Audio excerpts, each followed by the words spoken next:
সিলেট, যেখানে বন্যা পরিস্থিতি এতটাই খারাপ যে বিগত 50 বছরে এতটা বন্যা দেখেনি সিলেটের মানুষ। মুহূর্তের মধ্যে বিশাল বিশাল বড় ব্রিজ, কালভার্ট, বিল্ডিং স্থাপনা ভেঙে যাচ্ছে। 1 ঘন্টার মধ্যে পানি বেড়ে যাচ্ছে কয়েক হাত। আজ 20/5/2022 তারিখ পর্যন্ত বিগত কয়েকদিনে কয়েক হাজার কোটি টাকার অবকাঠামো ও ফসল একদম জলের সাথে ভেসে গেছে।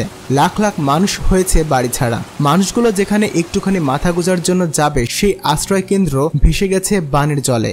এর পিছে কি আছে সত্যি কোনো ভয়াবহ ষড়যন্ত্র নাকি ব্যর্থতা আর নিছক অবহেলা?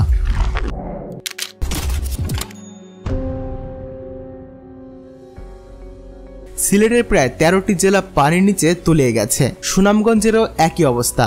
লাখ লাখ মানুষের বাড়িঘর তলিয়ে গেছে। অনেক জায়গায় মানুষ যে আশ্রয় কেন্দ্রে নিজের মাথাটুকু গুজবে তাও ভেঙে গেছে। অনেক মানুষ আশ্রয় নিচ্ছে প্রাইমারি স্কুলের 2য় তলায়। রান্নার কোনো সুযোগ নেই আশ্রয় কেন্দ্রে থাকা মানুষগুলোর। যারা দিন আনে দিন খেত সেই সব মানুষের কাজ একদম বন্ধ হয়ে গেছে। তাই সবার দিন কাটছে অনাহারে বা একবেলা খেয়ে অথবা না খেয়ে। খাবার পানির টিউবওয়েল ডুবে গেছে পানির নিচে। এর জন্য খাবার পানিও পাচ্ছে না মানুষ।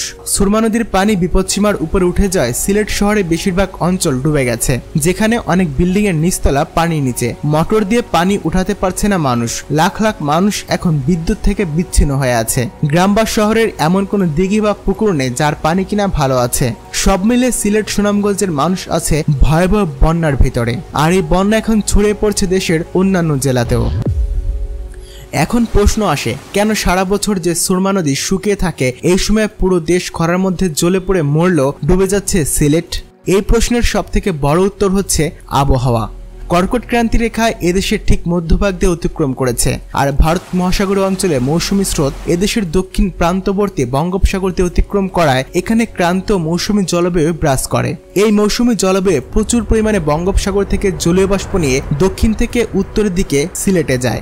এই জলীয় বাষ্প সিলেটের দিকে গিয়ে সিলেট ও মেঘালয়ের পাহাড়ের কারণে উপরের দিকে উঠে গিয়ে ঠান্ডা হয়। এরপরে একসাথে মিশে ঘনীভূত হয়ে মেঘে রূপান্তরিত হয়। এর কারণে সিলেট এবং মেঘালয়ে প্রচুর পরিমাণে বৃষ্টি হয়। মেঘালয় এবং সিলেটে প্রচুর পরিমাণে বৃষ্টি হওয়ার কারণেই মূলত এই বন্যা হয়।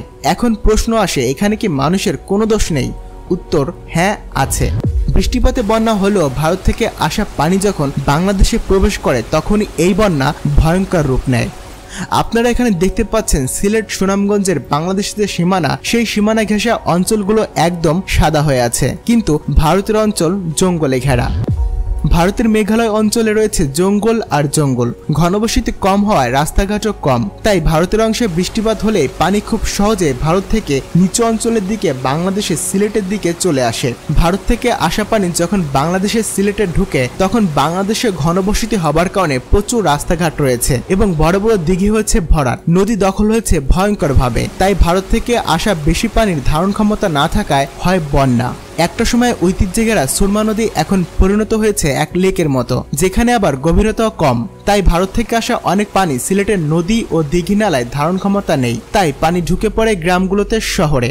আবার অতিরিক্ত রাস্তাঘাট হবার কারণে সেই পানি খুব সহজে পার্শ্ববর্তী এলাকায় ঢুকতে পারে না। মানে সিলেট সুনামগঞ্জ থেকে পানি খুব সহজে পার্শ্ববর্তী জেলায় নিচের দিকে আসতে পারে না অনেক রাস্তাঘাট হবার কারণে। তাই পানির উচ্চতা সেখানে বেড়ে গিয়ে দেখা দেয় ভয়ঙ্কর বন্যা।